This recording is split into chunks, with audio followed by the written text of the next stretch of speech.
A young, ambitious New York City matchmaker finds herself torn between the perfect match and her imperfect ex. That is the plot of A24's new rom-com Materialists. Now, what would an actual matchmaker do in such a situation? That on today's Love Hacks. Love hacks, we got you. No need to be sad. Beautiful day, Coach V. Welcome again. Beautiful day, Anne and Pal. You know, Thank this is the for time having we me. put her in the spotlight. Kasi Oo, what would a yeah. matchmaker do in this situation? I know. Yan yung tanong natin. Diba? So you're torn between two perfect loves. That's Pedro Pascal and Chris Evans. Yeah. In a real world situation, para ang hirap nun pipili ka between Pedro Pascal and Chris Evans. I But agree. does this happen in real life? This kind of plot ng Materialists where you're torn between two perfect loves. So, scientifically speaking, they say that it's impossible to fall perfectly in love equally among two people. But in reality, people do feel that we can love multiple people at the same time, just not the same amount of love. Right? So, stories like this wherein you're torn between two people, hindi ka makapila, you don't know who the right person is for you, it's because, in my personal opinion, sometimes the right person is neither of the two. But that's a different plot naman from the movie. Grabe. Napaisip ako doon. Nalala ko yung The Script. When the heart breaks, it don't break even. But when you take a look at... sorry, natawa si Andon. When we take a look at the fact that, okay, so it doesn't necessarily happen, pero there are times talagang minsan may nagsasabay. Either expected or unexpected, like in terms of like you may be courting someone or being courted by someone and then may papasok na iba, then all of a sudden you have this Dilemma. choice, this dilemma. Yeah. When that happens, what is the proper thought process? Okay.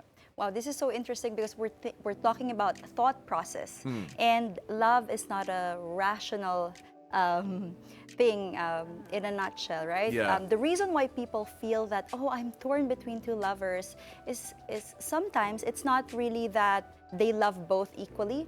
It's sometimes like this. The other person is perfect on paper. I'd love to introduce this person to my family, to my friends.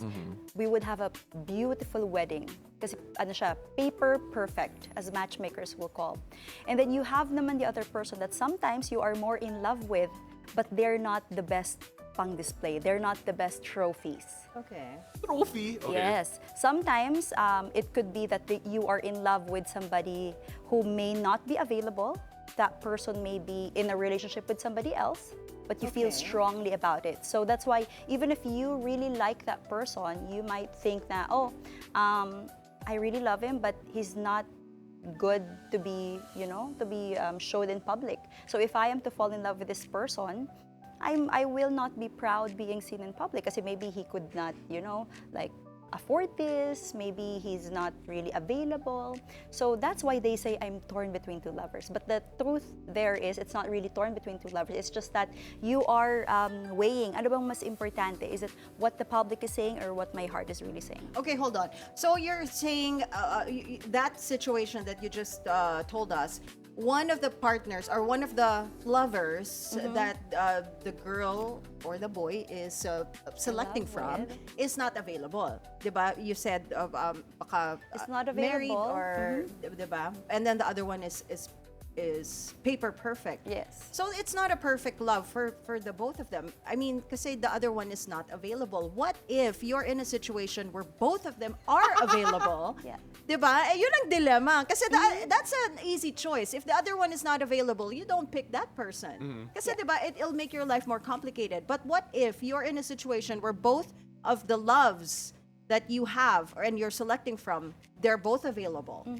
Easier said than done, right? Like, oh, if they're not available, excuse me, when they're not available, I'm not gonna choose them. But we know that sometimes the most unavailable sometimes. people are the most seductive ones, right? Yes. But let's you're but that's right, a different Ann. topic Right. altogether, right? But what Correct. if pareho silang available? Pareho silang available. Yeah. But the same rule applies. If the other one is picture perfect, paper perfect, and the other one is love mo pero is not in line with your dream life.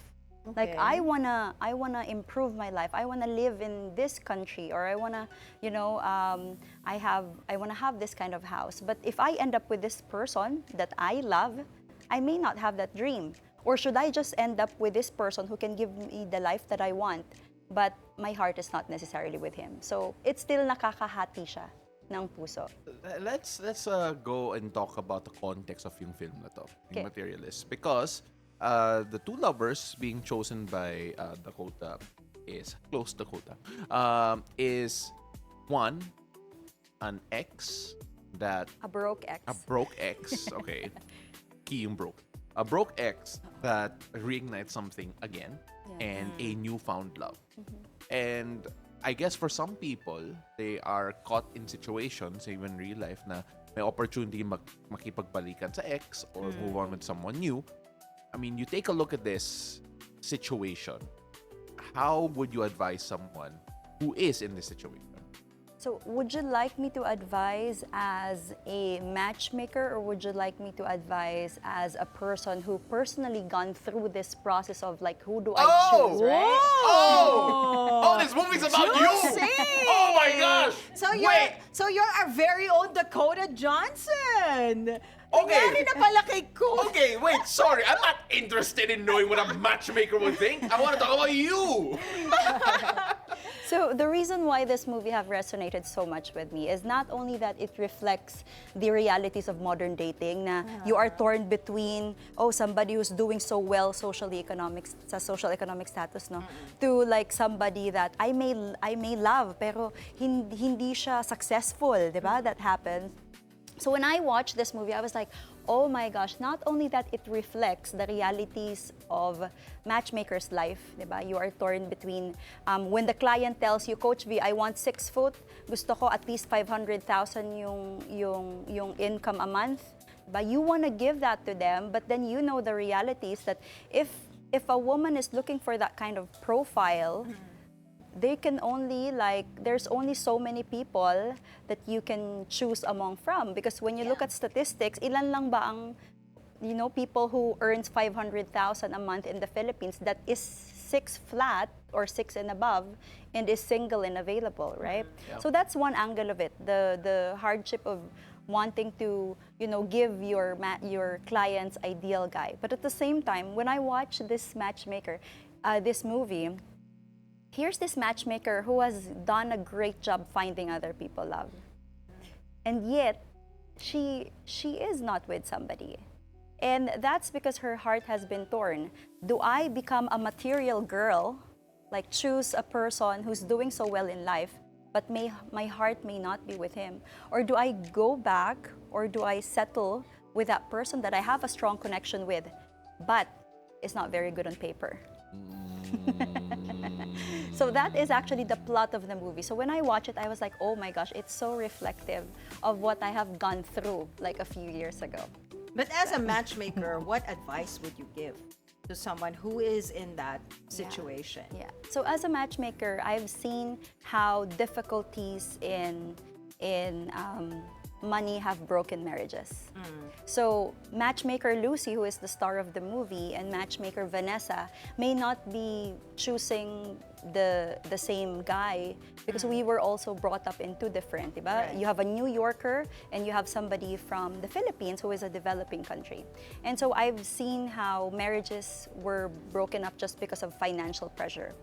So if I am to choose between the two, between a successful future lover who is aligned with my goals and my dreams, and treats me well, compared to like an ex who is struggling and who I feel may pull you down instead of just you soaring your career, I would not romanticize the struggling and broke part.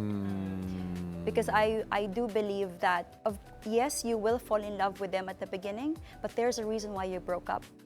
That's why they become your ex. That's why it's in the past. Pero you know what? We're bearing the lead here. And Coach, when you talk about having been in that situation and having a perspective na, as someone who's been there, and as also Been there, perspective done that. of Yeah. a matchmaker, Sino pinili mo?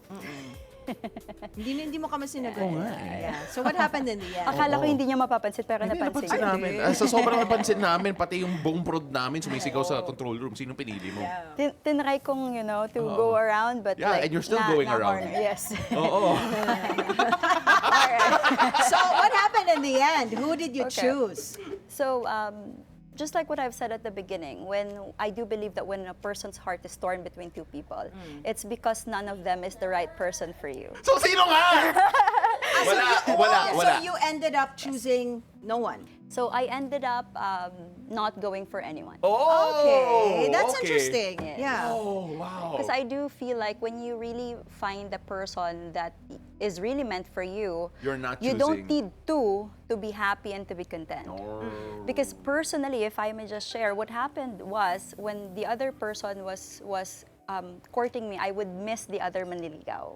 But when I was with the other manliligaw, I would like remember like, oh, how nice and fun it was to be with the other person. So I don't think it's gonna be fair to go with either of them if you miss the other person when you are with the other, right? So Yeah, I none think of it's that. a fair choice. Yeah, it's a- You know, just trying to keep the peace and then deciding not to have any of them in your life. Right. And as like being a matchmaker, I do understand that maybe if they are not the right choice, it doesn't mean that it stops there. Because even if we grow older, no, 40, 50, 60, 70, I've seen people still looking for their partner. So it means that first, we don't have to rush. Second is, no matter what age we are, we can still find our partner. So just don't make pilit if they're not the right person, because you'd rather, at this generation, I've seen more beautiful, more successful people who chooses to be single than settle with somebody that they're not really sure about. Yun kasi, that's the word, when you settle. Yes, Diba? yes. Oh, tama. Anne, have you been in that situation you have to pick between two people? Yan, maganda yan. Once you've made the choice, Coach B. So once you've finally made that So let's not selection. bury the lead here. Ay, ano yung sagot mo? You're going around the bush, can't Ann. remember. Oh, you I can't can't remember? Yeah, I'm that old. I can't remember. Oh, Anyway, my God. so once you've Wow. made the choice, Yes. diba? So you chose one person over the other. How do you make peace with that, walking away from the other person forever? I know. So I feel like it's important that once you've made a choice, you should not look back. Because if you look back, especially when times are getting hard with the person that you chose, di ba may mga ganon Yeah. na, oh, I should have just went for the other person. If you start looking back, your relationship and your marriage will be in trouble because there will always be something na better dun sa hindi pinili mo. So my suggestion, once you found somebody, commit, because love is not really a feeling. Like, you know that the love chemical will come out of your body in 12 to 18 months. So when you enter a relationship, commit and make it work as long as you can. Did you go through that dilemma, Anne, when you made your choice? So you need to close that chapter completely. Yes, Right? And do not... Because once you chose the other one talagang bury them in the past. Correct. Because it goes back to our topic ng Totka. Once you did not choose them, do not put them in pedestal and reminisce. What if? What if doon na lang ako sa kabila? yeah, Because that's when yeah. the trouble starts. Right, Anne? The what ifs. Yeah, that's right. She agrees. I think he agrees. I mean, like, okay, so you made an interesting choice, Coach, na wala kang pinili.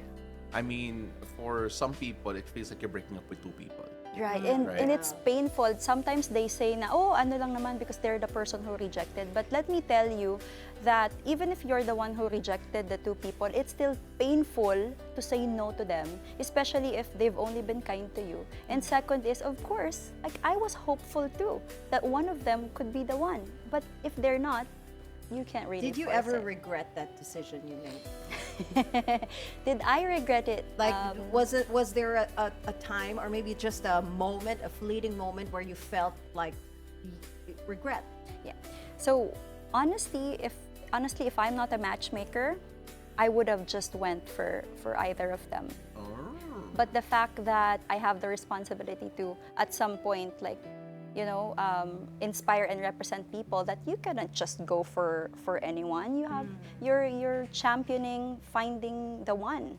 So you couldn't just settle with anyone. I need to find the one too. Okay, I mean, like right before because we have to start wrapping up in a bit. Okay. But right before we do that, we've been approaching this from the perspective na ikaw yung gumagawa ng decision. You're the one making the choice between two people. What if you're one of the options? How do you approach that? Wow. If you are one of the options, that is a very, very hard job because you don't know if the person really, really wants you or the person is just choosing the best person between the options that they have. Diba sometimes the dating is really depending on what options do you have. Yeah. Right? Because the tendency is we choose the best option of all for the women, of all the people who are suiting us.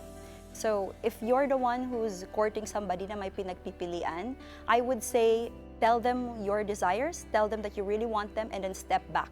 Don't push so hard because it's possible that they will choose you, but they're just napipilitan. I don't want to be an option. I want to be, the only one. Look at Right? that. Yeah. I mean, would you want to be an option? No, I'm just saying, sometimes meron. Siyempre, Pao, ayoko ng option ako. Gusto ko ako lang. Correct. When you were single, did you court two people at the same time? Yeah. I mean, Hi, tita!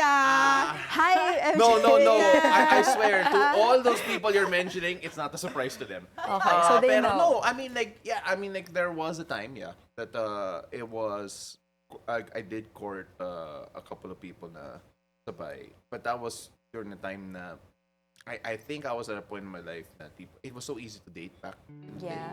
You And know, how just- did you just to choose the try and person? I think eventually, you get more information. Then You get to know them more, Very diba? good. And then it works out. I mean, it's not always going to be the first person you date, the person you're going to end up with. Ganun naman talaga. Yeah. I mean, like you get to know people, you get to expand your network, you expand your circles, discover new things. Kaya that's how we get there. You see, Coach, that's how you answer questions directly, diba?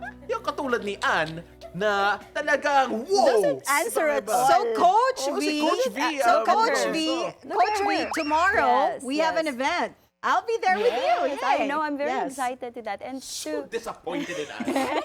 All right, go ahead. all right, and to those who may be wondering what's happening with the modern dating right now? How do we choose? Do we go for the person who fits our dream lifestyle, or do we go for the person who truly has our heart, but may not be future perfect on paper? So that's actually the dilemma. And tomorrow, we will have that block screening for that movie Materialist. I will be there. It's actually a meet and greet with a real-life matchmaker to show you that, you know what, sometimes in life, you have to make choices, and once you know how to choose, then you are likely to be happier. So join us tomorrow at that cinema. Of course, if you want to be part of that, just reach out to me, Dating Coach V on Instagram or Singles Events Manila on Facebook. Thank you, everybody.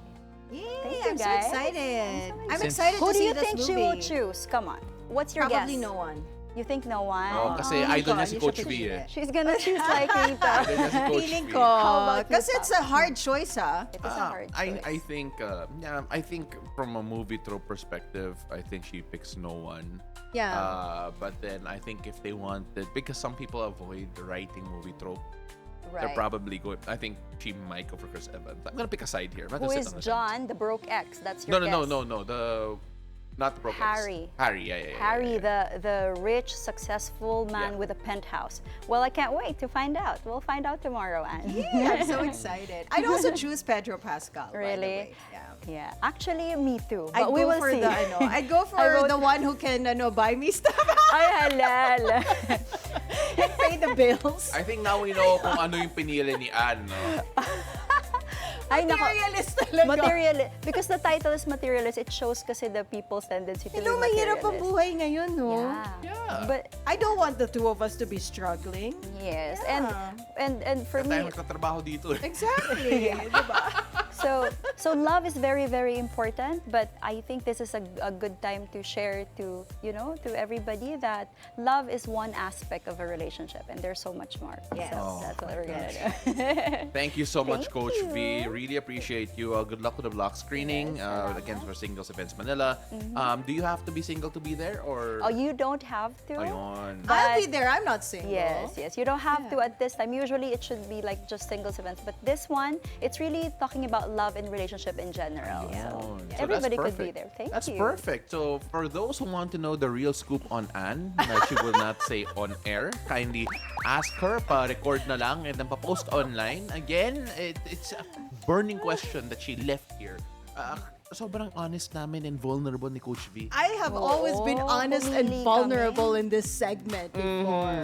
And